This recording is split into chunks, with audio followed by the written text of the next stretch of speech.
क्यों नहीं इस वेले जां कदों भी गल करदा अपना साडा चीफ मिनिस्टर भगवंत सिंह मान कि यार साडा बार्डर खोलो यार, बाघा बार्डर खोलो, असीं अपने जो भी चीज़ां देनियां लैनियां उधरों साडा वपार सौखा होए, साडे पंजाब दे किसानां नूं जलंधर ते होर जिहड़े खास करके अंमृतसर दे वपारी आ उन्हां नूं सौख होवे।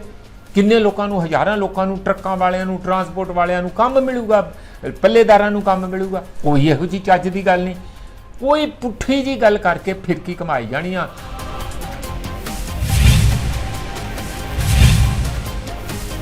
सड़कां टुट गईयां, लोकां दा बुरा हाल, फसलां मारियां गया, डंगर वच्छा सारा कुछ चारा नहीं है डंगरां लई, वो सारा तुसी किवें इंतजाम करना? कदी कोई बयान सुनिया तुसी?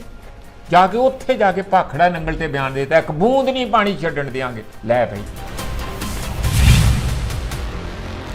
बार बार कह रहे सीगे गवर्नर नूं कि तुसी भाई उहदे ते दस्तखत करो ताकि असीं PTC दा जिहड़ा है ना वो प्रसारण उन्हां दे हत्थों लैके ते असीं प्रसारण जिहड़ा बाकी सारिआं नूं देना।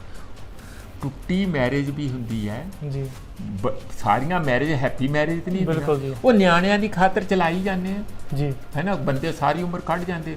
भी जे नहीं तुहाडा रिश्ता चंगे नाल गंढ तुप हो रहा, उहदे नाल अखां नाल अख नहीं मिलदी कि तुसीं इहदे च हैंकड़ वाली किहड़ी गल आ? तुसीं पंजाब दी खातर काम कढाओ।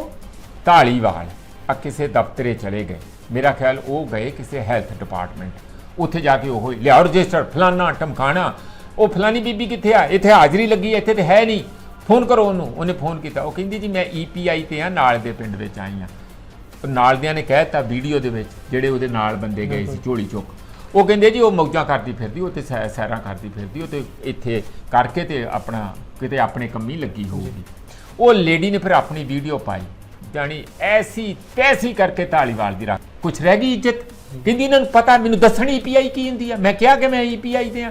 कहती गरीबां दे बच्चियां नूं जिहड़े छोटे बच्चे आ वो टीकेकरण करन गई हुई सी मैं पिंडां च, और मेरी वो ड्यूटी नहीं सी, मैं अपनी इच्छा चों कि उन्हां दे बच्चियां दा कोई इहो जिहे हालात हैगे आ कि मैं जाके खुद घर करके आवां, जे वो इत्थे नहीं आउंदे मैं ते सेवा करन गई आ, तुसीं आके मैनूं कहंदे आ कि सैरां करदी फिरदी आ।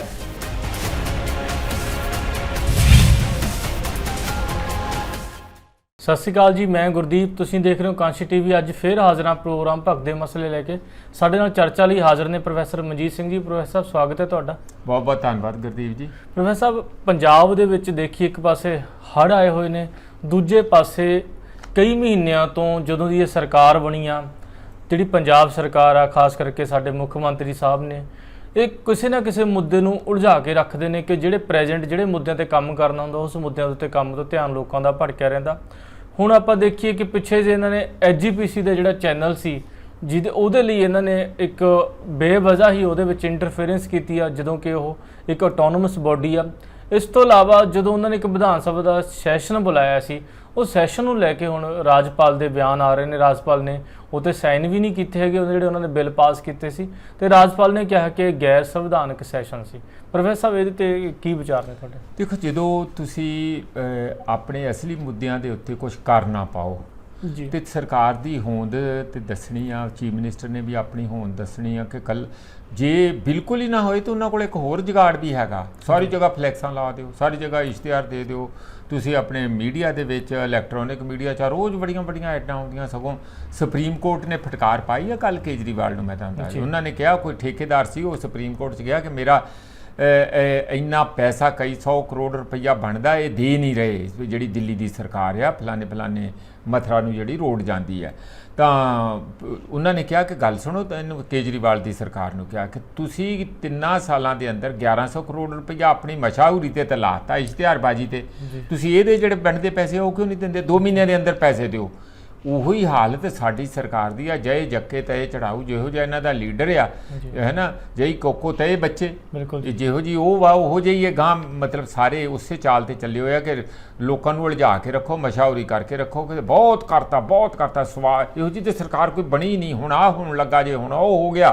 थले धरातल ते कुछ नहीं हो रहा। मैं 2-3 गल्लां दस के अपनी इस गल नूं 2-3 गल्लां जरूर करूँगा। एक तो ਜਦੋਂ ਸਾਰੇ ਲੋਕ ਤਰਾਹ ਕਰ ਰਹੇ ਆ ਤੇ ਚਾਹੀਦਾ ਤੇ ਪੈਸਾ ਆ ਹੜ੍ਹਾਂ ਦੇ ਕਰਕੇ ਫਿਰ ਹੁਣ ਦੁਬਾਰਾ ਰੈੱਡ ਅਲਰਟ ਆ ਗਈ ਆ, ਪੰਜਾਬ ਦੇ ਵਿੱਚ ਵੀ ਕਾਫੀ ਮੀਂਹ ਦੀ ਅਲਰਟ ਆ ਗਈ ਹੈ ਤੇ ਉਧਰੋਂ ਇੱਕ ਪਾਸੇ ਲੋਹੀਆਂ ਤੇ ਹੋਰ ਜਿਹੜਾ ਨਕੋਦਰ ਜਲੰਧਰ ਦੇ ਨੇੜੇ ਕਾਫੀ ਪਾਣੀ ਇੱਧਰ ਉੱਧਰ ਸਤਲੁਜ ਦਾ ਵੀ ਆ, ਉਧਰ ਗਾਂ ਬਿਆਸ ਤੇ ਰਾਵੀ ਦਾ ਪਾਣੀ ਵੀ ਮਾਰ ਕਰ ਰਿਹਾ ਇਸ ਏਰੀਏ 'ਚ, ਕਾਫੀ ਫਿਰੋਜ਼ਪੁਰ ਤੱਕ ਮਾਰ ਹੋ ਰਹੀ। ਦੂਜੇ ਪਾਸੇ ਆ ਘੱਗਰ ਪਟਿਆਲਾ ਸੰਗਰੂਰ ਦਾ ਏਰੀਆ ਗਾਂ ਉਸ ਪਾਸੇ। ਤਾਂ ਇਹ ਜਿਹੜੇ ਏਰੀਏ ਦੇ ਵਿੱਚ ਕੁਝ ਤੁਸੀਂ ਪੁਖਤਾ ਪ੍ਰਬੰਧ ਕਰਕੇ ਲੋਕਾਂ ਨੂੰ, ਲੋਕ ਕਹਿ ਰਿਹਾ ਮਿੱਟੀ ਵਾਲੇ ਬੋਰੇ ਹੀ ਦੇ ਦਿਓ, ਅਸੀਂ ਮਿੱਟੀ ਭਰ ਕੇ ਉੱਥੇ ਅਸੀਂ ਜਿੱਥੇ ਬੰਨ੍ਹ ਲਾ ਸਕਦੇ ਹੋ ਉੱਥੇ ਬੰਨ੍ਹ ਲਾਈਏ, ਤੁਸੀਂ ਲੇਬਰ ਤੇ ਕੀ ਕਰਨੀ ਹੈ। ਹਾਲਾਂਕਿ ਸਰਕਾਰ ਦਾ ਕੰਮ ਹੈ ਔਰ ਵੇਲੇ ਸਿਰ ਕਰਨਾ ਚਾਹੀਦਾ ਸੀ। ਉਹ ਜਦੋਂ ਕੁਝ ਕੀਤਾ ਨਹੀਂ ਹੈ, ਹੁਣ ਲੋਕ ਖੁਦ ਆਪਣੀ ਮਦਦ ਆਪ ਕਰ ਰਿਹਾ ਤੇ ਜੇ ਉਹਦੇ ਵਿੱਚ ਮਾੜੀ ਮੋਟੀ ਤਿਲਫੁਲ ਸਰਕਾਰ ਪਾ ਦੇ ਤੇ ਕੋਈ ਮਾੜੀ ਗੱਲ ਤਾਂ ਨਹੀਂ ਹੈ। ਉਸ ਪਾਸੇ ਨੂੰ ਧਿਆਨ ਨਹੀਂ ਹੈ। ਫੋਟੋਆਂ ਖਿਚਾਉਣ ਵਾਲੇ ਪਹਿਲਾਂ ਵੀ ਕਦੀ ਪਾਣੀ 'ਚ ਉਤਰ ਕੇ ਨਾਲੇ ਨਵੇਂ ਕੱਪੜੇ ਖਰਾਬ ਕਰਦੇ ਆ, ਕਿਉਂਕਿ ਕਿਹੜਾ ਕਿਸੇ ਦੇ ਕੋਈ ਪਰਵਾਹ ਆ, ਨਵੇਂ ਕੱਲ੍ਹ ਨੂੰ ਹੋਰ ਨਵੇਂ ਪਾ ਲੈਣਗੇ। ਅਸੀਂ 100 ਵਾਰੀ ਸੋਚਦੇ ਹਾਂ ਵੀ ਕੱਪੜੇ ਕਿਵੇਂ ਖਰਾਬ ਕਰਨੇ ਆ, ਮੁੜ ਕੇ ਪਾਵਾਂਗੇ ਕੀ, ਇਹਨਾਂ ਨੂੰ ਕੋਈ ਪਰਵਾਹ ਨਹੀਂ ਹੈ। ਗਏ ਉੱਥੇ ਭਾਖੜਾ ਨੰਗਲ, ਉਹ ਗੋਬਿੰਦ ਸਾਗਰ, ਉਹਦੇ ਨੇੜੇ ਜਾ ਕੇ ਬੜੀ ਸੋਹਣੀ ਫੋਟੋ ਪਿੱਛੇ ਪਿਕਚਰ ਸਕਿਊ ਜਿਹਨੂੰ ਕਹਿੰਦੇ ਆ, ਉੱਥੇ ਪਿੱਛੇ ਪਹਾੜ ਆ, ਇੱਕ ਪਾਸੇ ਪਾਣੀ ਆ, ਫੋਟੋ ਖਿੱਚੀ ਜਾ ਰਹੀ ਹੈ ਤੇ ਬਿਆਨ ਆ ਗਿਆ ਚੀਫ ਮਿਨਿਸਟਰ ਸਾਹਿਬ ਦਾ। ਬਿਆਨ ਉਹਦੇ 'ਚ ਇਹ ਆਉਂਦਾ ਆ ਗੁਰਦੀਪ ਕਿ ਦੇਖੋ ਅਜੇ 27 ਫੁੱਟ ਪੂਰੀ ਜਿਹੜੀ ਮੈਕਸਿਮਮ ਹਾਈਟ ਤੇ ਪਾਣੀ ਜਾ ਸਕਦਾ, ਅਜੇ 27 ਫੁੱਟ ਨੀਵਾਂ ਆ, ਅਜੇ ਅਸੀਂ ਇਸ ਨੂੰ ਬਿਲਕੁਲ ਨਹੀਂ ਇੱਥੋਂ ਪਾਣੀ ਛੱਡਣ ਦਿਆਂਗੇ, ਪਰਵਾਹ ਨਾ ਕਰੋ, ਇੱਕ ਬੂੰਦ ਪਾਣੀ ਨਹੀਂ ਛੱਡਣ ਦਿਆਂਗੇ। ਦੇਖੋ ਇਹ ਇੱਕ ਬਿਲਕੁਲ ਬਚਗਾਨਾ ਨੌਨ ਸੀਰੀਅਸ ਤੇ ਇੱਕ ਜੇ ਮੈਂ ਕੀ ਕਹਾਂ ਕਿ ਬੇਵਕੂਫੀ ਵਾਲਾ ਇਹ ਬਿਆਨ ਹੈਗਾ। ਤੁਸੀਂ ਇੰਜੀਨੀਅਰ ਨਹੀਂ, ਤੁਸੀਂ ਹਾਈਡਰਾਲੋਜੀ ਦੇ ਕਿਸੇ ਕਿਸਮ ਦੇ ਇੰਜੀਨੀਅਰ ਨਹੀਂ, ਤੁਹਾਨੂੰ ਗਰਾਊਂਡ ਵਾਟਰ ਦੇ ਇੰਜੀਨੀਅਰ ਨਹੀਂ, ਤੁਸੀਂ ਜੀਓਲੋਜਿਸਟ ਨਹੀਂ ਕਿ ਪਿੱਛੇ ਇਸ ਪਾਣੀ ਦਾ ਅੱਗੇ ਪਿੱਛੇ ਵਹਾ ਕਿਵੇਂ ਹੋਊਗਾ, ਕੱਟ ਕਿਵੇਂ ਹੋਊਗਾ, ਲੋਕਾਂ ਦਾ ਕਿਵੇਂ ਹੋਊ। ਤੁਸੀਂ ਇੱਕ ਪੋਲੀਟੀਸ਼ੀਅਨ ਆ, ਤੁਸੀਂ ਉਹਦੇ ਤੱਕ ਸੀਮਤ ਰਹੋ, ਤੁਹਾਡੇ ਕੋਲ ਸਾਰਾ ਪੈਰਾਫਰਨੇਲੀਆ। ਜੇ ਤੁਹਾਨੂੰ ਇਹੋ ਜਿਹੀ ਗੱਲ ਲੱਗਦੀ ਹੈ ਤੇ BBMB ਦਾ ਦਫ਼ਤਰ ਚੰਡੀਗੜ੍ਹ 'ਚ ਆ, ਉੱਥੇ ਤੁਸੀਂ ਬੈਠ ਕੇ ਉਹਨਾਂ ਨਾਲ ਗੱਲ ਕਰੋ, ਵਿਚਾਰ ਕਰੋ, ਇੰਜੀਨੀਅਰਸ ਦੀ ਰਾਏ ਲਓ, ਉਹਨਾਂ ਨੂੰ ਪੁੱਛੋ ਕਿ ਆਪਾਂ ਤਬਾਹੀ ਤੋਂ ਕਿਵੇਂ ਬਚ ਸਕਦੇ ਹਾਂ। ਤੁਸੀਂ ਕਹਿੰਦੇ ਇੱਕ ਬੂੰਦ ਪਾਣੀ, ਜਿਵੇਂ SYL ਦਾ ਇੱਕ ਬੂੰਦ ਪਾਣੀ ਨਹੀਂ ਜਾਣਦੇ ਭਈ, ਇਹ ਉਹ ਮਾਮਲਾ SYL ਦਾ ਪੋਲੀਟੀਕਲ ਮਾਮਲਾ, ਇਹ ਮਾਮਲਾ ਟੈਕਨੀਕਲ ਮਾਮਲਾ, ਇੱਕ ਪ੍ਰੋਜੈਕਟ ਦਾ ਮਾਮਲਾ, ਐਡੇ ਵੱਡੇ ਡੈਮ ਦਾ ਮਾਮਲਾ। ਪਰ ਇੱਕ ਚੀਫ ਮਿਨਿਸਟਰ ਜਿਸ ਦਾ ਕੋਈ ਕਿਸੇ ਕਿਸਮ ਦੀ ਉਸ ਕਿਸਮ ਦੀ ਪੜ੍ਹਾਈ ਤੇ ਕਾਬਲੀਅਤ ਨਹੀਂ ਹੈ, ਕੰਪੀਟੈਂਸ ਨਹੀਂ ਹੈ, ਤੁਸੀਂ ਬਿਆਨ ਠੋਕੀ ਤੁਰੇ ਜਾਂਦੇ।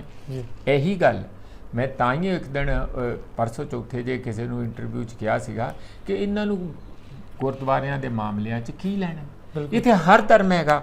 ਤੁਸੀਂ ਚੀਫ ਮਿਨਿਸਟਰ ਹੈਗੇ ਆ, ਕ੍ਰਿਸਚੀਅਨ ਦੇ ਵੀ ਚੀਫ ਮਿਨਿਸਟਰ ਆ, ਤੁਸੀਂ ਹਿੰਦੂਆਂ ਦੇ ਵੀ ਚੀਫ ਮਿਨਿਸਟਰ ਆ, ਤੁਸੀਂ ਮਲੇਰਕੋਟਲੇ ਜਾਂ ਹੋਰ ਸਾਰੇ ਇਸਲਾਮ ਭਾਈਚਾਰਾ ਆ ਸਾਡਾ, ਮੁਸਲਿਮ ਆ, ਉਹਨਾਂ ਦੇ ਵੀ ਚੀਫ ਮਿਨਿਸਟਰ ਆ, ਸਿੱਖਾਂ ਦੇ ਤੇ ਹੈ ਹੀ ਆ, ਤੁਸੀਂ ਉਸ ਬੈਕਗਰਾਊਂਡ 'ਚੋਂ ਆਉਂਦੇ ਆ, ਹੈ ਨਾ।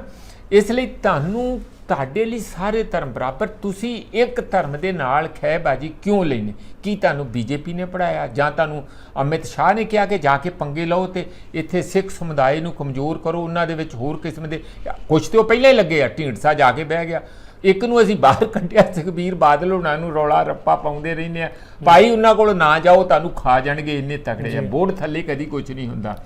ਕੀਤਾ ਨਾ ਕਮਜ਼ੋਰ। ਹੁਣ ਇਹ ਉੱਥੇ ਪਤਾ ਨਹੀਂ ਕਿਹੜਾ ਕੜਾਹ ਲੈਣ ਗਏ ਆ ਕਿ ਉੱਥੇ ਉਹਨਾਂ ਦਾ ਹੀ ਸਵਾਦੀ ਲੱਗਦਾ ਸਾਨੂੰ ਪੰਜਾਬ। ਤੁਸੀਂ ਪੰਜਾਬੀ ਆ, ਘੱਟੋ ਘੱਟ ਸਾਰੇ ਇੱਕ ਸੁਰ ਰਹੋ। ਉਹ ਜਾ ਕੇ ਦੇਖੋ ਕੁੱਕੀ ਕਿਵੇਂ ਸਾਰੇ ਇਕੱਠੇ ਆ, ਮੈਤੇਈ ਕਿਵੇਂ ਸਾਰੇ ਇਕੱਠੇ ਆ, ਨਾਗਾ ਕਿਵੇਂ ਸਾਰੇ ਇਕੱਠੇ ਆ, ਮੀਜ਼ੋ ਕਿਵੇਂ ਸਾਰੇ ਇਕੱਠੇ ਆ। ਤੁਹਾਨੂੰ ਕੋਈ ਅਕਲ ਆਉਂਦੀ ਨਹੀਂ ਹੈ ਕਿ ਆਪਾਂ ਸਾਰੇ ਇਕੱਠੇ ਰਹੀਏ, ਇੱਕ ਦੂਜੇ ਦੀਆਂ ਲੱਤਾਂ ਖਿੱਚੀ ਤੁਰੇ ਜਾਂਦੇ। ਕੋਈ ਉੱਥੇ ਜਾ ਕੇ ਕਹੀ ਜਾਂਦਾ ਕਿ ਮੈਂ ਹੁਣ ਪ੍ਰਕਾਸ਼ ਸਿੰਘ ਬਾਦਲ ਦੀ ਸਾਰੀ ਹੈਰੀਟੇਜ ਹੈ, ਜਿਹੜੀ ਸਾਰੀ ਲੈਗੇਸੀ, ਉਹਦਾ ਵਿਰਸਾ ਤੇ ਮੇਰੇ ਕੋਲ ਹੀ ਆ ਗਿਆ। ਸੁਖਦੇਵ ਸਿੰਘ ਢੀਂਡਸਾ ਕਹਿੰਦੇ ਸੁਖਬੀਰ ਬਾਦਲ ਤੇ ਐਵੇਂ ਹੀ ਆਓ ਤੇ ਉਹਨਾਂ ਦੇ ਨਿਆਣੇ ਆ, ਉਹਨਾਂ ਕੋਲ ਹੈ ਕੱਖ ਨਹੀਂ ਹੈਗਾ। ਕਿਹੋ ਜਿਹੀਆਂ ਗੱਲਾਂ ਕਰਦੇ? ਤੁਹਾਨੂੰ ਉੱਥੇ ਕੀ ਮਿਲ ਜੂ ਜਿਹੜਾ ਸੁਖਬੀਰ ਬਾਦਲ ਨੂੰ ਮਿਲ ਗਿਆ, ਉਹੀ ਤੁਸੀਂ ਲੈ ਲਿਓ ਦਿਸ਼ਾਂਦਾ ਉੱਥੋਂ। ਆਪਾਂ ਨੂੰ ਕਰ ਸਾਰੇ ਅਸੀਂ ਬਿਆਨ ਇਹੋ ਜਿਹੇ ਇੰਝ ਦਿੰਦੇ ਆ ਕਿ ਜਿਵੇਂ ਕਰ ਤੇ ਸੇਵਾ ਰਹੇ ਆ, ਪੰਜਾਬੀ ਦੀ, ਪੰਜਾਬੀਅਤ ਦੀ ਬਹੁਤ ਵੱਡਾ ਕੰਮ ਕਰ ਰਹੇ ਆ। ਅਸਲੀਅਤ ਇਹ ਹੈ ਗੁਰਦੀਪ, ਸੇਵਾ ਨਹੀਂ ਕਰ ਰਹੇ ਅਸੀਂ, ਪੋਲਿਟਿਕਸ ਕਰ ਰਹੇ ਹਾਂ ਤੇ ਦੂਜਿਆਂ ਦੀ ਬਣਾਈ ਹੋਈ ਗੇਮ ਦੇ ਵਿੱਚ ਖੇਲ ਕੇ ਪੰਜਾਬ ਨੂੰ ਤੇ ਪੰਜਾਬੀਆਂ ਨੂੰ ਕਮਜ਼ੋਰ ਕਰ ਰਹੇ ਹਾਂ ਅਸੀਂ।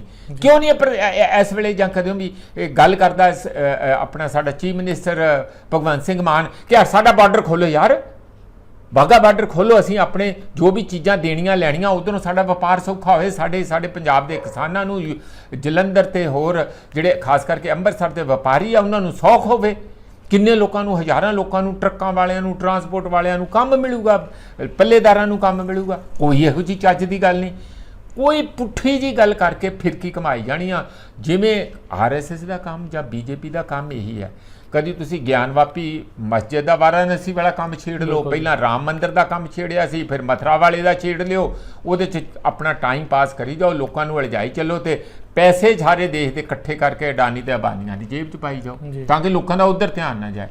ਇਹ ਪੋਲੀਟਿਕਸ ਨਾ ਕਰੋ ਤੁਸੀਂ। ਮੈਂ ਤਾਂ ਥੋੜਾ ਲੰਬਾ ਬੋਲ ਰਿਹਾ ਗੁਰਦੀਪ, ਆਪਾਂ ਕਹਿ ਤੇ ਰਹੇ ਹਾਂ ਕਿ ਅਸੀਂ ਪੰਜਾਬ ਦੇ ਨਾਲ, ਸਾਨੂੰ ਤੇ ਪੰਜਾਬ ਦਾ ਕੋਈ ਸੇਵਾ ਕੀਤਿਆਂ ਬਗੈਰ ਨੀਂਦ ਹੀ ਨਹੀਂ ਆਉਂਦੀ, ਸਾਡੀ ਤੇ ਧੜਕਣ ਹੀ ਬੰਦ ਹੋ ਜਾਂਦੀ ਦਿਲ ਦੀ ਜੇ ਅਸੀਂ ਪੰਜਾਬ ਬਾਰੇ ਨਾ ਸੋਚੀਏ ਤਾਂ। ਕਹਿ ਤੇ ਇੰਜ ਪੇਸ਼ ਕਰ ਰਹੇ ਹਾਂ, ਪ੍ਰੈਕਟਿਸ ਸਾਡੀ ਬਿਲਕੁਲ ਉਧਰ ਨੂੰ ਨਹੀਂ, ਮੁੱਦਿਆਂ ਦੀ ਗੱਲ ਕਰਨੀ ਚਾਹੀਦੀ ਹੈ। ਤੁਹਾਡੇ ਕੋਲ ਬਹੁਤ ਕੁਝ ਕਰਨ ਲਈ ਹੈਗਾ, ਉਧਰ ਨੂੰ ਤੁਹਾਡੇ ਕਦਮ ਵੱਧ ਨਹੀਂ ਰਹੇ ਤੇ ਉੱਤੋਂ ਵਿਪਤਾ ਤੁਹਾਡੇ ਤੇ ਹੋਰ ਪੈ ਗਈ ਹੈ ਹੜ੍ਹਾਂ ਦੀ। ਸਭ ਤੋਂ ਪਹਿਲੀ ਗੱਲ ਹੈ ਕਿ ਉੱਥੇ ਬਿਮਾਰੀਆਂ ਫੈਲ ਰਹੀਆਂ ਆਲਰੇਡੀ। ਆਈ ਫਲੂ ਤੇ ਮੈਂ ਦੇਖ ਰਿਹਾ ਫੈਲਣਾ ਸ਼ੁਰੂ ਹੋ ਗਿਆ, ਹੋਰ ਕਈ ਕਿਸਮ ਦਾ ਹੈਜਾ ਜਾਂ ਇਹੋ ਜਿਹੀਆਂ ਸੈਲਾਬ ਦੇ ਵਿੱਚ ਕਈ ਕਿਸਮ ਦੀਆਂ ਬਿਮਾਰੀਆਂ ਗੰਦੇ ਪਾਣੀ ਪੀਣ ਦੇ ਨਾਲ ਜਾਂ ਹੋਰ ਕਿਸਮ ਦੀਆਂ ਇਨਫੈਕਸ਼ੀਅਸ ਡਿਜ਼ੀਜ਼ ਫੈਲਦੀਆਂ। ਇਹ ਬਲਬੀਰ ਸਿੰਘ ਹੁਣੀ ਜਿਹੜੇ ਉਹਨਾਂ ਦੇ ਹੈਲਥ ਮਿਨਿਸਟਰ ਚੰਗੀ ਤਰ੍ਹਾਂ ਜਾਣਦੇ, ਉਹਨਾਂ ਦਾ ਬਿਆਨ ਵੀ ਆਇਆ। ਤੁਸੀਂ ਉੱਧਰ ਧਿਆਨ ਦਿਓ, ਸੜਕਾਂ ਟੁੱਟ ਗਈਆਂ, ਲੋਕਾਂ ਦਾ ਬੁਰਾ ਹਾਲ, ਫਸਲਾਂ ਮਾਰੀਆਂ ਗਿਆ, ਡੰਗਰ ਵੱਛਾ ਸਾਰਾ ਕੁਝ, ਚਾਰਾ ਨਹੀਂ ਹੈ ਡੰਗਰਾਂ ਲਈ। ਉਹ ਸਾਰਾ ਤੁਸੀਂ ਕਿਵੇਂ ਇੰਤਜ਼ਾਮ ਕਰਨਾ? ਕਦੀ ਕੋਈ ਬਿਆਨ ਸੁਣਿਆ ਤੁਸੀਂ?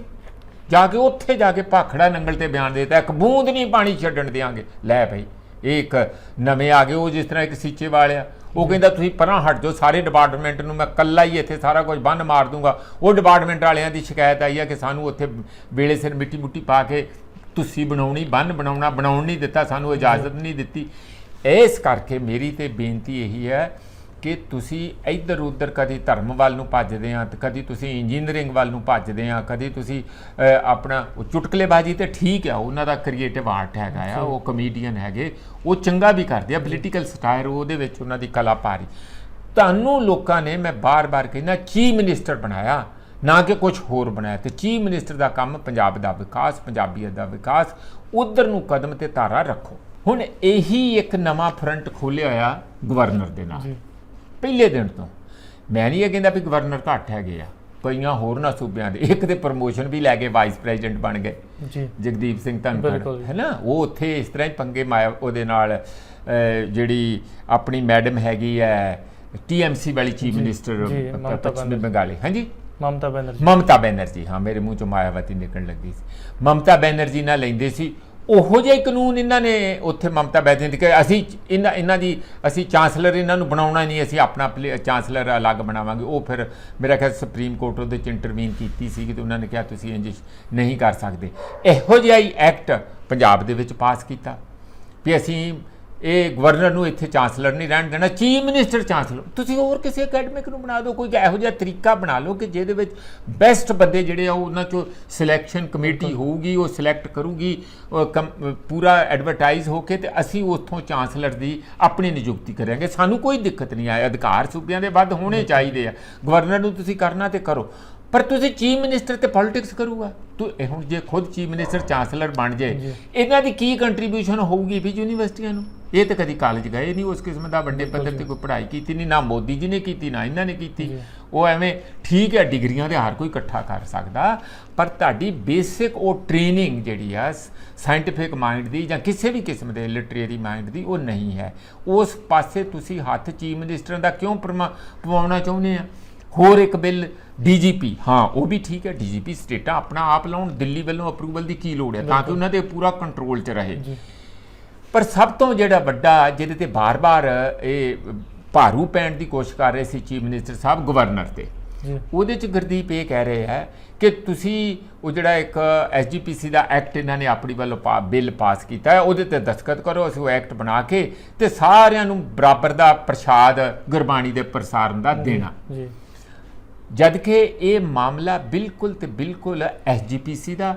SGPC ਇੱਕ ਸਮੁੱਚੇ ਦੇਸ਼ ਵਿੱਚੋਂ ਵੋਟਾਂ ਪੈ ਕੇ ਕਿ ਬਣਿਆ ਹੋਇਆ ਪਾਰਲੀਮੈਂਟ ਦੇ ਐਕਟ ਦੇ ਤਹਿਤ ਚੁਣੀ ਹੋਈ ਬਾਡੀ ਹੈ। ਜੀ ਉਹ ਇੱਕ ਉਹਨਾਂ ਦੀ ਸਾਡੀ ਸਿੱਖਾਂ ਦੀ ਇੰਜ ਕਹਿ ਲਓ ਪਾਰਲੀਮੈਂਟ ਚੰਗੀ ਆ ਮਾੜੀ ਆ ਨੁਕਸ ਆ ਬੰਦੇ ਮਾੜੇ ਆ ਕਾਨੂੰਨ ਮਾੜਾ ਆ ਉਹ ਗੱਲਾਂ ਅਲੱਗ ਹੈਗੀਆਂ ਪਰ ਅੱਜ ਦੀ ਡੇਟ 'ਚ ਉਹ ਇੱਕ ਚੁਣੀ ਹੋਈ ਸੰਵਿਧਾਨਕ ਬਾਡੀ ਇੰਜ ਦੇ ਆਪਾਂ ਪਾਰਲੀਮੈਂਟ ਨੂੰ ਵੀ ਨਿੰਦ ਸਕਦੇ ਹਾਂ ਜੀ ਉੱਥੇ ਜੀ ਜਿਹੜੇ ਐਮਪੀ ਬੈਠੇ ਆ 43% ਉਹਨਾਂ ਦੇ ਵਿੱਚ ਕ੍ਰਿਮੀਨਲ ਬੈਕਗਰਾਉਂਡ ਦੇ ਆ ਫਿਰ ਕਹਿ ਦਿਓ ਵੀ ਬੰਦ ਕਰ ਦੋਗੇ ਉਹਦੇ ਵਿੱਚ ਹੀ ਰਹਿਣਾ ਪੈਂਦਾ ਉਹ ਸਾਡੇ ਅਲੱਗ ਏਜੰਡੇ ਹੈਗੇ ਇੱਥੇ ਵੀ ਇਹੋ ਜਿਹੇ ਬੰਦੇ ਬਹੁਤ ਮਾੜੇ ਤੋਂ ਮਾੜੇ ਹੋਣਗੇ ਪਰ ਤੁਹਾਨੂੰ ਸਰਕਾਰ ਨੂੰ ਇੱਕ ਖਾਸ ਸਮੁਦਾਇ ਦੇ ਵਿੱਚ ਇੰਟਰਸਟ ਨਹੀਂ ਲੈਣਾ ਚਾਹੀਦਾ ਇਸ ਲਈ ਇਹ ਬਾਰ-ਬਾਰ ਕਹਿ ਰਹੇ ਸੀਗੇ ਗਵਰਨਰ ਨੂੰ ਕਿ ਤੁਸੀਂ ਭਾਈ ਉਹਦੇ ਤੇ ਦਸਤਖਤ ਕਰੋ ਤਾਂ ਕਿ ਅਸੀਂ ਪੀਟੀਸੀ ਦਾ ਜਿਹੜਾ ਆ ਨਾ ਉਹ ਪ੍ਰਸਾਰਨ ਉਹਨਾਂ ਦੇ ਹੱਥੋਂ ਲੈ ਕੇ ਤੇ ਅਸੀਂ ਪ੍ਰਸਾਰਨ ਜਿਹੜਾ ਬਾਕੀ ਸਾਰਿਆਂ ਨੂੰ ਦੇਣਾ ਉਹ ਚੈਨਲ ਜਿਹੜਾ ਸੀ ਉਹਨਾਂ ਨੇ ਸ਼ੁਰੂ ਕਰਤਾ ਇਸ ਗੱਲ ਦੀ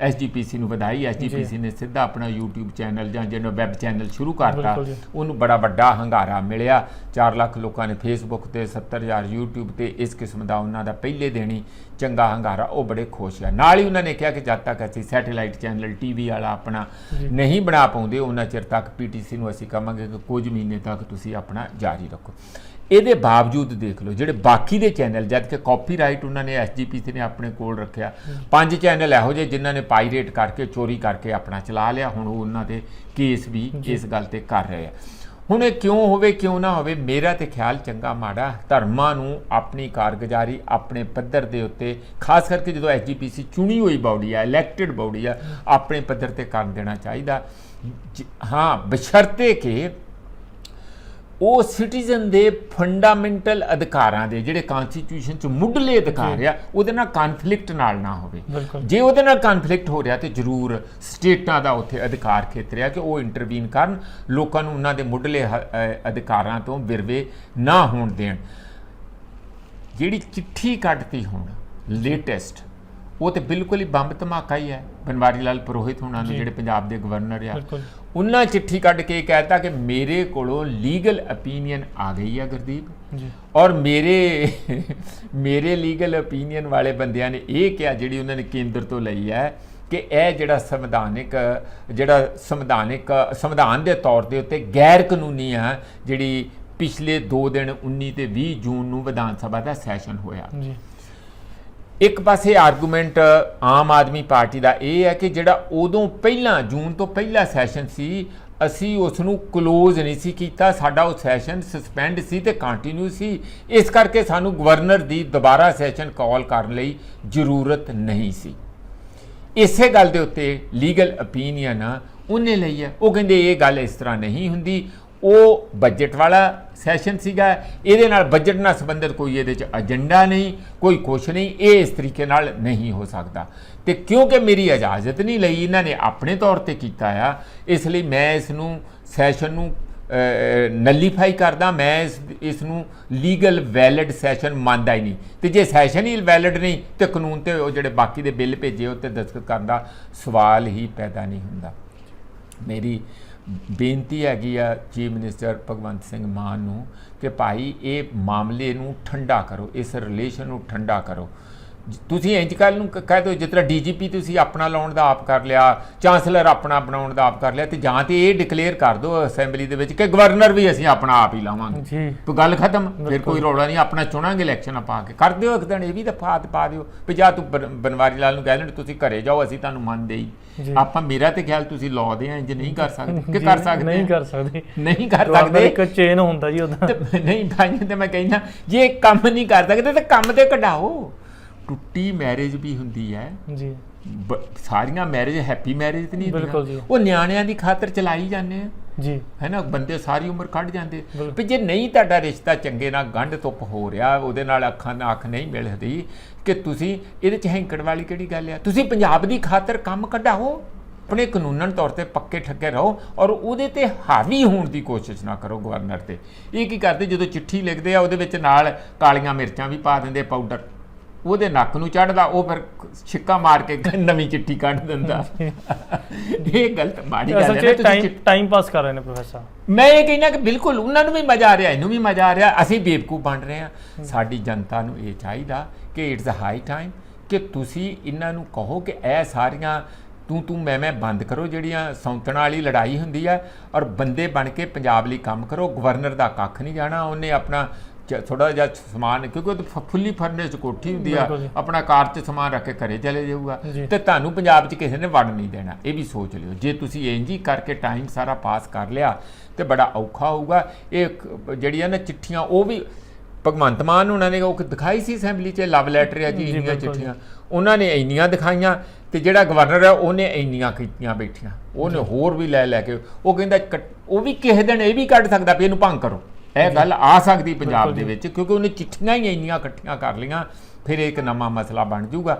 ਮੇਰਾ ਖਿਆਲ ਹੈ ਕਿ ਆਪਾਂ ਸੰਕਟ ਜਿਹੜਾ ਰਾਜਨੀਤਿਕ ਰਿਸ਼ਤਿਆਂ ਦਾ ਸੰਕਟ ਹੈਗਾ, ਉਸ ਨੂੰ ਵਧਾਉਣ ਦੀ ਜਗ੍ਹਾ ਘਟਾਈਏ ਤੇ ਪੰਜਾਬ ਦੇ ਹਿੱਤ ਵਿੱਚ ਜਿਹੜੇ ਅਸਲੀ ਮੁੱਦੇ ਆ ਉਹਦੇ ਤੇ ਆ ਕੇ ਕਿੰਨਾ ਕੁ ਅਸੀਂ ਪੰਜਾਬ ਦੇ ਲੋਕਾਂ ਦੇ ਸਾਥ ਨਾਲ ਕਰ ਸਕਦੇ ਹਾਂ, ਉਹਦੇ ਬਾਰੇ ਸੋਚਣਾ ਵੀ ਸ਼ੁਰੂ ਕਰੀਏ ਤੇ ਆਪਣੀ ਪਹਿਲ ਕਦਮੀ ਕਰੀਏ।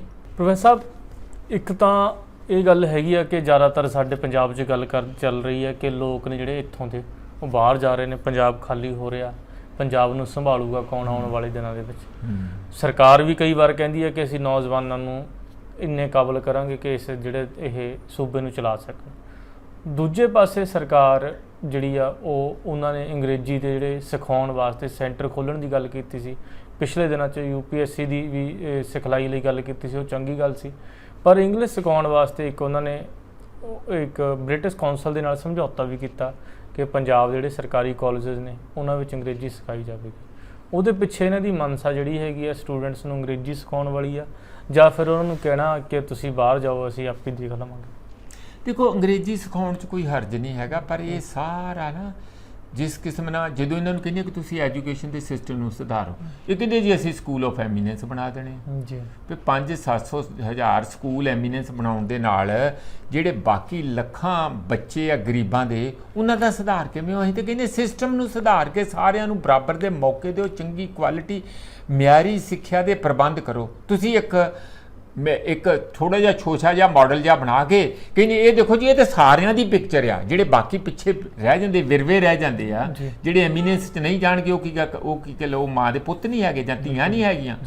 ਇਸ ਤਰ੍ਹਾਂ ਦੇ ਵਿਤਕਰੇ ਤੁਸੀਂ ਕਿਉਂ ਕਰਦੇ ਆ? ਜਦੋਂ ਉਹਨਾਂ ਨੂੰ ਕਹਿੰਦੇ ਆ ਕਿ ਤੁਸੀਂ ਹੈਲਥ ਸਿਸਟਮ ਠੀਕ ਕਰੋ, ਉਹ ਕਹਿੰਦੇ ਆਮ ਆਦਮੀ ਕਲੀਨਿਕ ਕਰਤੇ।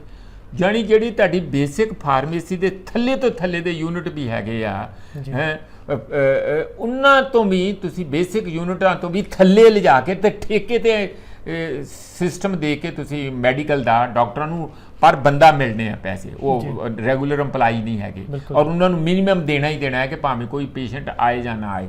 ਤੇ ਤੁਸੀਂ ਠੇਕੇਦਾਰੀ ਦੇ ਸਿਸਟਮ ਤੇ ਪਾ ਦਿੱਤਾ, ਤੁਸੀਂ ਤੇ ਰੈਗੂਲਰ ਡਾਕਟਰ ਭਰਤੀ ਕਰਨੇ ਸੀ, ਸਿਸਟਮ ਨੂੰ ਮਜ਼ਬੂਤ ਕਰਨਾ ਸੀ।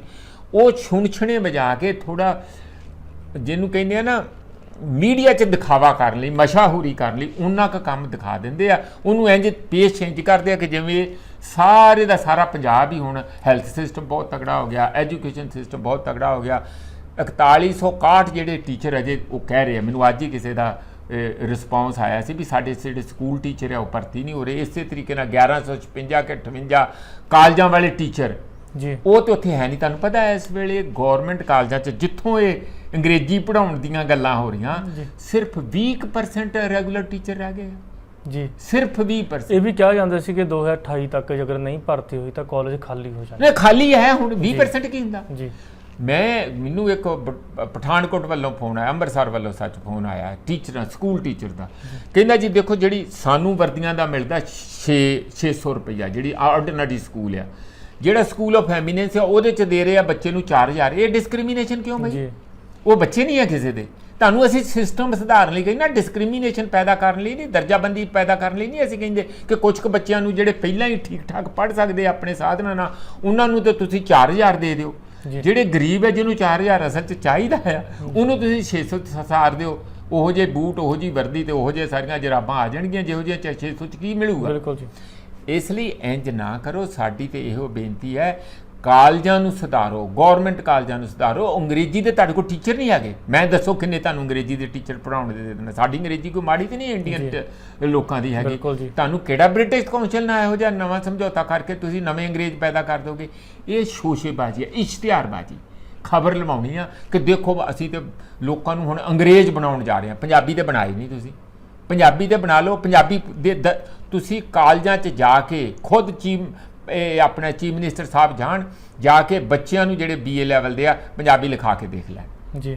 ਅੰਗਰੇਜ਼ ਬਣਾਉਣ ਚੱਲ ਪਏ ਆ ਬਿਲਕੁਲ ਜੀ। ਤੁਸੀਂ ਗੱਲ ਪੰਜਾਬੀਅਤ ਪੰਜਾਬ ਦੀ ਕਰਨਗੇ ਤੇ ਉਹ ਜਿਹੜੀ ਅਸਲ ਵਿੱਚ ਆ ਹੁਣ, ਕਿਉਂਕਿ ਇੱਥੇ ਜੌਬ ਦੀ ਕੋਈ ਅਪਰਚੁਨਿਟੀ ਨਹੀਂ।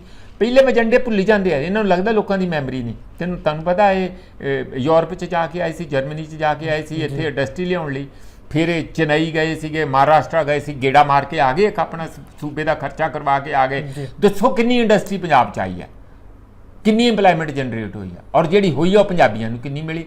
ਉਹ ਗੱਲਾਂ ਕੰਮ ਦੀਆਂ ਜਿਹੜੀਆਂ ਧਰਾਤਲ ਦੀਆਂ ਕੋਈ ਕਰਦੇ ਨਹੀਂ। ਸ਼ੋਸ਼ੇਬਾਜ਼ੀ 'ਚ ਇਹਨਾਂ ਦਾ ਵਿਸ਼ਵਾਸ ਆ। ਇਹ ਜਿਹੜੀ ਟਾਈਪ ਦੀ ਪੋਲਿਟਿਕਸ ਆ ਇਹ ਸਿੱਖ ਕੇ ਤੇ ਕੇਜਰੀਵਾਲ ਤੋਂ ਆਏ ਆ ਵੀ ਥੋੜਾ ਜਿਹਾ ਕਰਕੇ ਉਹਦਾ ਰੌਲਾ ਇੰਨਾ ਪਾ ਦਿਓਗੇ ਜਿਵੇਂ ਸਾਰਾ ਕੁਝ ਠੀਕ ਹੋ ਗਿਆ। ਬਿਲਕੁਲ ਜੀ। ਉਹ ਉਸ ਲਈ ਸਾਨੂੰ ਇਹ ਹੈ ਕਿ ਤੁਸੀਂ ਇੰਝ ਨਾ ਕਰੋ। ਜਿਹੜੇ ਸਭ ਤੋਂ ਪਛੜੇ ਲੋਕ ਆ, ਤੁਸੀਂ ਆਮ ਆਦਮੀ ਪਾਰਟੀ ਤੁਹਾਡਾ ਨਾਂ ਆ, ਜਿਹੜੇ ਬਿਲਕੁਲ ਆਮ ਲੋਕ ਆ, ਉਹਨਾਂ ਲਈ ਸੰਸਥਾਗਤ ਕੀ ਸੁਧਾਰ ਕਰ ਸਕਦੇ ਆ ਉਹਦੇ ਤੇ ਜ਼ੋਰ ਲਾਓ। ਮੇਰਾ ਖਿਆਲ ਹੈ ਕਿ ਉਹੀ ਪੰਜਾਬ ਦਾ ਭਲਾ ਕਰੂਗਾ, ਉਹੀ ਸਾਨੂੰ ਬਾਹਰ ਜਾਣ ਤੋਂ ਰੋਕੂਗਾ।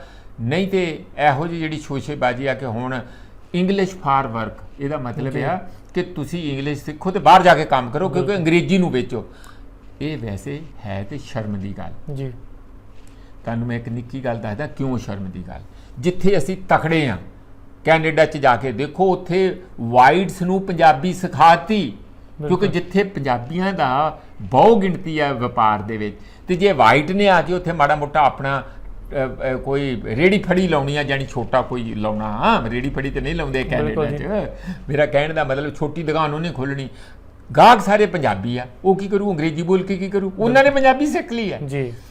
ਤੁਸੀਂ ਆਪਣੇ ਆਪ ਨੂੰ ਆਰਥਿਕ ਤੌਰ ਤੇ, ਬੌਧਿਕ ਤੌਰ ਤੇ, ਸੱਭਿਆਚਾਰਕ ਤੌਰ ਤੇ ਮਜ਼ਬੂਤ ਕਰਨ ਦੀ ਜਗ੍ਹਾ ਦੂਜਿਆਂ ਦੀ ਲੋੜ ਪੂਰਾ ਕਰਨ ਲਈ ਉਹਨਾਂ ਦੇ ਵਿੱਚ ਕਰ ਰਹੇ ਆ ਤੇ ਪੰਜਾਬੀਅਤ ਨੂੰ ਧੱਕਾ ਕਰ ਰਹੇ ਆ, ਧੱਕਾ ਲਾ ਰਹੇ ਆ ਕਿ ਆਹ ਹੀ ਵਿਕਦੀ ਆ ਭਾਈ, ਅੰਗਰੇਜ਼ ਬਣ ਜਾਓ ਜੇ ਬਣਨਾ ਤੇ, ਸਾਡੇ ਕੋਲ ਪੰਜਾਬੀਅਤ ਜਾਂ ਪੰਜਾਬ ਨਹੀਂ ਸਾਂਭਿਆ ਜਾ ਰਿਹਾ।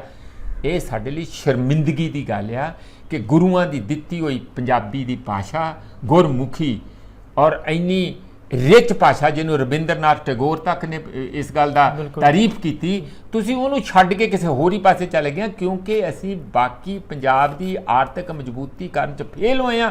ਉਹਦੇ ਲਈ ਕੋਈ ਤੁਹਾਡੇ ਕੋਲ ਪ੍ਰੋਗਰਾਮ ਨਹੀਂ, ਪਲੈਨਿੰਗ ਨਹੀਂ, ਤੇ ਆਹ ਸ਼ੋਸ਼ੇਬਾਜ਼ੀ ਅੰਗਰੇਜ਼ੀ ਸਿਖਾਉਣ ਦੀ ਸ਼ੁਰੂ ਕਰਤੀ। ਜੀ ਪ੍ਰੋਫੈਸਰ ਸਾਹਿਬ, ਇਸ ਤੋਂ ਇਲਾਵਾ ਆਪਾਂ ਦੇਖੀਏ ਕਿ ਨਿਤ ਰੋਜ਼ ਜਿਹੜੇ ਸਰਕਾਰੀ ਮੁਲਾਜ਼ਮ ਹੈਗੇ ਨੇ, ਮਾਲ ਆਫੀਸਰਸ ਨੇ, ਉਹਨਾਂ ਨੇ ਤਾਂ ਹੁਣ ਪ੍ਰੋਟੈਸਟ ਵੀ ਕੀਤਾ ਕਿ ਜਿਹੜੇ ਇਹ ਆਮ ਆਦਮੀ ਪਾਰਟੀ ਦੇ MLA ਨੇ, ਇਹ ਉਹਨਾਂ ਦੇ ਕੰਮ ਦੇ ਵਿੱਚ ਇੰਟਰਫੇਰੈਂਸ ਕਰਦੇ ਨੇ।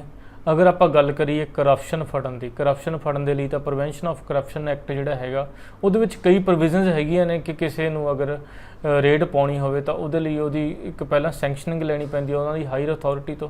ਪਰ ਇਹ ਕੀ ਕਰਦੇ ਨੇ, ਇਹਨਾਂ ਦੇ MLA ਜਾ ਕੇ ਰੋਹ ਮਾਰਦੇ ਨੇ। ਉਸ ਤੋਂ ਬਾਅਦ ਇਹਨਾਂ ਨੂੰ ਉਨੀ ਟੈਕਨੀਕਲ ਨੌਲੇਜ ਨਹੀਂ ਹੁੰਦੀ ਹੈਗੀ।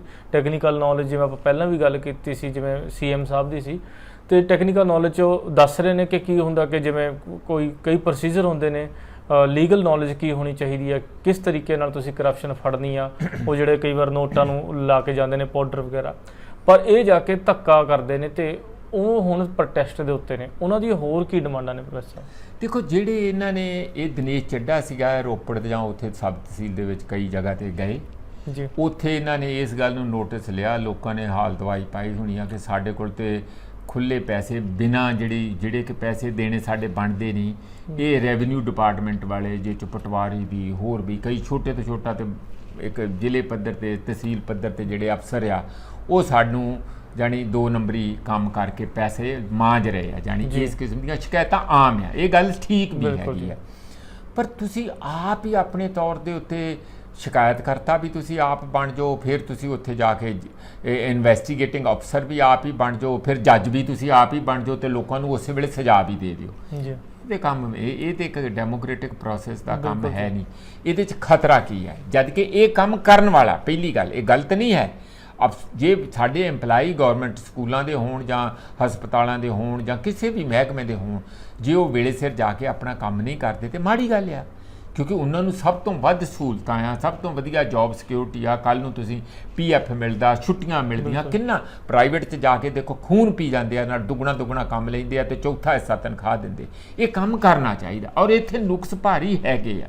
ਪਰ ਸਵਾਲ ਇਹ ਕਿ ਇਸ ਸਿਸਟਮ ਨੂੰ ਤੁਸੀਂ ਕਿਸੇ ਨੂੰ ਵੀ ਜਾ ਕੇ ਤੇ ਜਾ ਕੇ ਕਹੋ ਓਏ ਇੱਧਰ ਆਓ ਸਾਰੇ ਆਓ, ਤੂੰ ਕਿੱਥੋਂ ਆਇਆ, ਰਜਿਸਟਰ ਦਿਖਾਓ ਮੈਨੂੰ, ਤੂੰ ਕਿੰਨੇ ਵਜੇ ਆਇਆ, ਤੂੰ ਕਿੱਥੇ ਸੀਗੀ, ਤੂੰ ਫਲਾਣਾ ਕਿੱਥੇ ਸੀ, ਤੂੰ ਆਪਣੇ ਨਿਆਣੇ ਪਾਲਦੀ, ਤੂੰ ਤੇ ਕੰਮ ਤੇ ਨਹੀਂ ਗਈ, ਤੂੰ ਤੇ ਆਹ ਕਰ ਰਹੀ ਸੀ।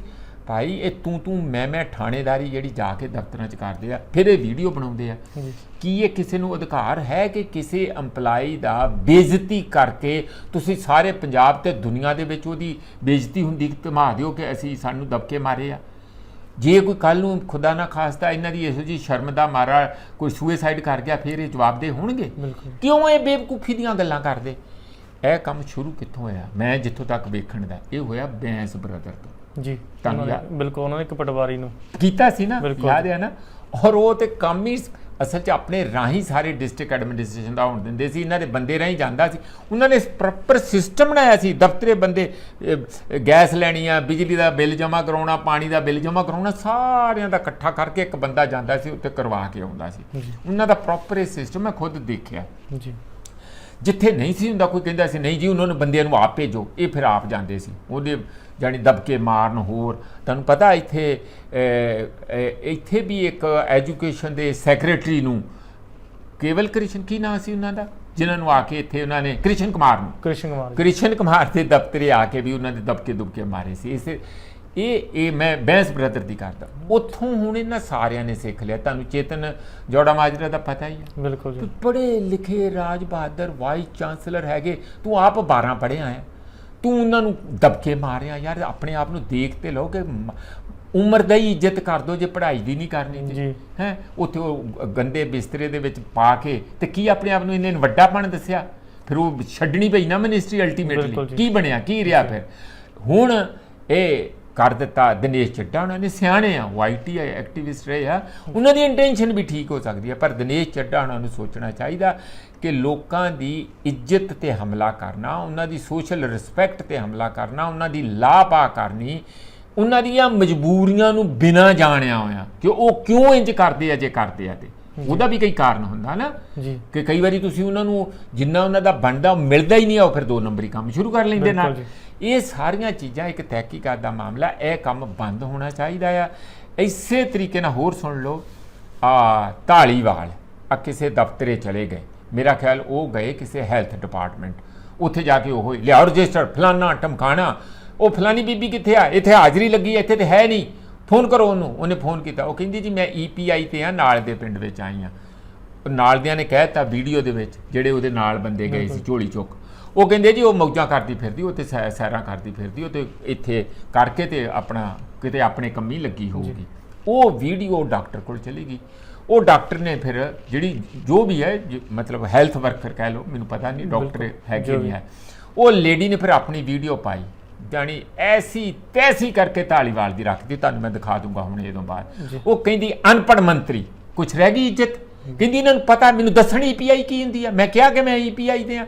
ਕਹਿੰਦੀ ਗਰੀਬਾਂ ਦੇ ਬੱਚਿਆਂ ਨੂੰ, ਜਿਹੜੇ ਛੋਟੇ ਬੱਚੇ ਆ, ਉਹ ਟੀਕੇ ਕਰਨ ਗਈ ਹੋਈ ਸੀ ਮੈਂ ਪਿੰਡਾਂ 'ਚ, ਔਰ ਮੇਰੀ ਉਹ ਡਿਊਟੀ ਨਹੀਂ ਸੀ। ਮੈਂ ਆਪਣੀ ਇੱਛਾ 'ਚੋਂ ਕਿ ਉਹਨਾਂ ਦੇ ਬੱਚਿਆਂ ਦਾ ਕੋਈ ਇਹੋ ਜਿਹੇ ਹਾਲਾਤ ਹੈਗੇ ਆ ਕਿ ਮੈਂ ਜਾ ਕੇ ਖੁਦ ਘਰ ਕਰਕੇ ਆਵਾਂ, ਜੇ ਉਹ ਇੱਥੇ ਨਹੀਂ ਆਉਂਦੇ, ਮੈਂ ਤਾਂ ਸੇਵਾ ਕਰਨ ਗਈ ਆ। ਤੁਸੀਂ ਆ ਕੇ ਮੈਨੂੰ ਕਹਿੰਦੇ ਆ ਕਿ ਸੈਰਾਂ ਕਰਦੀ ਫਿਰਦੀ ਆ, ਕੋਈ ਰਹਿ ਗਈ ਪੱਲੇ? ਤੁਸੀਂ ਉਹਦੀ ਬੇਇੱਜ਼ਤੀ ਕਰ ਰਹੇ ਸੀਗੇ ਉਸ ਬੀਬੀ ਦੀ, ਜਿਹੜੀ ਜਾ ਕੇ ਅਸਲ ਮਾਨਿਆਂ 'ਚ ਆਪਣੇ ਕੰਮ ਤੋਂ ਬਾਹਰੇ, ਵਿੱਤ ਤੋਂ ਬਾਹਰੇ ਜਾ ਕੇ ਸੇਵਾ ਕਰਨ ਗਈ ਹੈ। ਇਹ ਕੰਮ ਤੁਸੀਂ ਗਲਤੀਆਂ ਕਰੋਗੇ ਤੇ ਬੇਇੱਜ਼ਤੀ ਕਰਾਓਗੇ। ਮੈਂ ਅਗਲੀ ਗੱਲ ਹੁਣੇ ਦੱਸ ਦਿਆਂ, ਜਿਸ ਤਰ੍ਹਾਂ ਇਹ ਜੇ ਫਰੀਕੁਐਂਟਲੀ ਚੱਲਦਾ ਰਿਹਾ, ਤੁਹਾਨੂੰ ਆਪਾਂ ਕਈਆਂ ਦੇ ਨਾਂ ਲੈ ਲਏ ਆ, ਕਈ ਹੋਰ ਵੀ ਜਾਂਦੇ ਆ ਇੰਜ ਚੈੱਕ ਕਰਨ, ਜਿਵੇਂ ਇੰਸਪੈਕਟਰ ਹੁੰਦੇ ਬਹੁਤ ਤਕੜੇ, ਤੇ ਬੜੀ ਅਕਲ ਆ ਇਹਨਾਂ ਨੂੰ ਸਾਰੇ ਮਹਿਕਮੇ ਬਾਰੇ। ਤੁਹਾਨੂੰ ਡਾਕਟਰੀ ਬਾਰੇ ਪਤਾ ਨਹੀਂ, ਤੁਸੀਂ ਕਿਉਂ ਡਾਕਟਰਾਂ ਦੇ ਉੱਥੇ ਜਾਂਦੇ ਆ? ਆਪਣਾ ਸਿਸਟਮ ਰਾਹੀਂ ਕਰੋ, ਤੁਹਾਡੇ ਕੋਲ ਸਾਰਾ ਸਿਸਟਮ ਹੈਗਾ, ਜਿਸ ਤਰ੍ਹਾਂ ਤੁਸੀਂ ਕਹਿੰਦੇ ਆ ਜ਼ਰੂਰ ਕਰੋ, ਕਰਨਾ ਵੀ ਚਾਹੀਦਾ। ਪਰ ਤੁਸੀਂ ਆਪ ਫੋਟੋਆਂ ਲਵਾਉਣ ਲਈ, ਝੂਠੀ ਸ਼ੋਹਰਤ ਬਣਾਉਣ ਲਈ ਕਿ ਮੇਰੇ ਨਾਲੋਂ ਇਮਾਨਦਾਰ ਕੋਈ ਨਹੀਂ, ਉੱਚਾ ਤੇ ਸੁੱਚਾ ਕੋਈ ਨਹੀਂ, ਤੇ ਇਹ ਸਾਰੇ ਚੋਰ ਬੈਠੇ ਆ, ਇਹ ਇੰਪ੍ਰੈਸ਼ਨ ਦੇਣ ਲਈ ਬਹੁਤ ਮਾੜੀ ਗੱਲ ਆ। ਆਪਣੇ ਹੀ ਕਲੀਗਸ ਦਾ, ਆਪਣੇ ਹੀ EMPLOYEES ਦਾ, ਆਪਣੇ ਹੀ ਟੀਚਰਾਂ ਦਾ, ਇਹਨਾਂ ਦਾ ਜੇ ਤੁਸੀਂ ਇਸ ਤਰ੍ਹਾਂ ਲਾਪਤ ਕਰੋਗੇ ਤੇ ਉਹ ਫਿਰ ਕਈ ਵਾਰੀ ਜਦੋਂ ਤੁਸੀਂ ਜਾਓਗੇ ਨਾ, ਉੱਥੇ ਘੇਰ ਕੇ ਤੁਹਾਨੂੰ ਪੁੱਛਣਗੇ, ਚੰਗਾ ਲਿਆਓ ਆਪਣੀ ਪੁਲਿਸ, ਐਸੇ ਨਹੀਂ ਛੱਡਦੇ ਤੁਹਾਨੂੰ। ਇਹ ਘਰਾਓ ਹੋਣਗੇ EMPLOYEES ਵੱਲੋਂ, ਮੈਂ ਤੁਹਾਨੂੰ ਦੱਸਾਂ, ਜਿਸ ਤਰ੍ਹਾਂ ਹੁਣ ਕਿਸਾਨ ਕਰਦੇ ਆ। ਜਾ ਕੇ ਪਿੰਡ ਦੇ ਵਿੱਚ ਵੜ ਕੇ ਤੁਸੀਂ ਪੁੱਠਾ ਸਿੱਧਾ ਕੰਮ ਕਰਕੇ ਦੱਸੋ, ਜੇ ਤੁਹਾਨੂੰ ਨਿਕਲ ਦੇਣਗੇ ਤੇ, ਕਿਉਂਕਿ ਉਹਨਾਂ ਨੂੰ ਪਤਾ ਲੱਗ ਗਿਆ ਕਿ ਇਹ ਬੰਦੇ ਫੋਕੀ ਹਵਾ ਬਣਾਉਣ ਆਉਂਦੇ ਆ, ਝੂਠੀ ਸ਼ੋਹਰਤ ਖੱਟਣ ਆਉਂਦੇ ਆ। ਅਸਲ 'ਚ ਇਹਨਾਂ ਦੇ ਅੱਲੇ ਪੱਲੇ ਕੁਝ ਹੁੰਦਾ ਨਹੀਂ ਤੇ ਇਹੋ ਜੀ ਵੀਡੀਓ ਜੀ ਬਣਾ ਕੇ ਤੇ ਆਪਣਾ ਦੱਸਣਾ ਚਾਹੁੰਦੇ ਆ ਕਿ ਸਾਡੇ ਨਾਲੋਂ ਮਹਾਨ ਤੇ ਸਾਡੇ ਨਾਲੋਂ ਉੱਚਾ ਤੇ ਸੁੱਚਾ ਤੇ ਮਿਹਨਤੀ ਕੋਈ ਬੰਦਾ ਹੈ ਨਹੀਂ। ਅਸਲ ਵਿੱਚ ਮਕਸਦ ਸਿਰਫ ਇੱਕ ਖਬਰ ਲਵਾਉਣ ਤੱਕ ਹੁੰਦਾ ਤੇ ਦੂਜਿਆਂ ਦੀ ਇੱਜ਼ਤ ਨੂੰ ਹਵਾ ਵਿੱਚ ਚੱਕ ਦਿੰਦੇ ਆ, ਜਾਣੀ ਜਾਂ ਇੰਝ ਕਹਿ ਲਓ ਤੁਸੀਂ ਮਿੱਟੀ ਵਿੱਚ ਰੋਲ ਦਿੰਦੇ ਆ ਆਪਣੀ ਸ਼ੋਹਰਤ ਖੱਟਣ ਲਈ। ਇਹ ਬਹੁਤ ਅਨਿਆਂ ਹੈਗਾ ਔਰ ਇਸ ਪ੍ਰੈਕਟਿਸ ਨੂੰ ਤੇ ਤੁਰੰਤ ਬੰਦ ਕਰਨਾ ਚਾਹੀਦਾ। ਜੋ ਵੀ ਕਰਨਾ ਹੈ ਕਰਪਸ਼ਨ ਦੂਰ ਕਰੋ, ਸਿਸਟਮ ਦੀ ਕਰਪਸ਼ਨ ਦੂਰ ਕਰੋ, ਪਰ ਉਸ ਨੂੰ ਸਿਸਟੇਮੈਟਿਕਲੀ ਯੋਜਨਾਬੰਦ ਢੰਗ ਦੇ ਨਾਲ ਕਰੋ, ਖਬਰ ਲਵਾਉਣ ਤੱਕ ਨਾ ਸੀਮਤ ਰੱਖੋ। ਜੀ, ਇਹ ਸੀ ਅੱਜ ਦੀ ਵਿਚਾਰ ਚਰਚਾ। ਅਗਲੇ ਐਪੀਸੋਡ ਦੇ ਵਿੱਚ ਅਸੀਂ ਕੁਝ ਨਵੇਂ ਮੁੱਦੇ ਲੈ ਕੇ ਆਵਾਂਗੇ। ਉਦੋਂ ਤੱਕ ਬਣੇ ਰਹਿਣ ਲਈ ਧੰਨਵਾਦ। ਹਰ ਤਰ੍ਹਾਂ ਦੀ ਖਬਰ ਸਭ ਤੋਂ ਪਹਿਲਾਂ ਵੇਖਣ ਲਈ ਸਬਸਕ੍ਰਾਈਬ ਕਰੋ ਚੈਨਲ ਕਾਂਸ਼ੀ ਟੀਵੀ। ਹਰ ਅਪਡੇਟ ਦਾ ਸੰਕੇਤ ਮਿਲਦਾ ਰਹੇ, ਦਬਾਓ ਬੈਲ ਆਈਕਨ ਅਤੇ ਲਾਈਕ ਕਰੋ ਫੇਸਬੁੱਕ ਪੇਜ ਕਾਂਸ਼ੀ ਟੀਵੀ।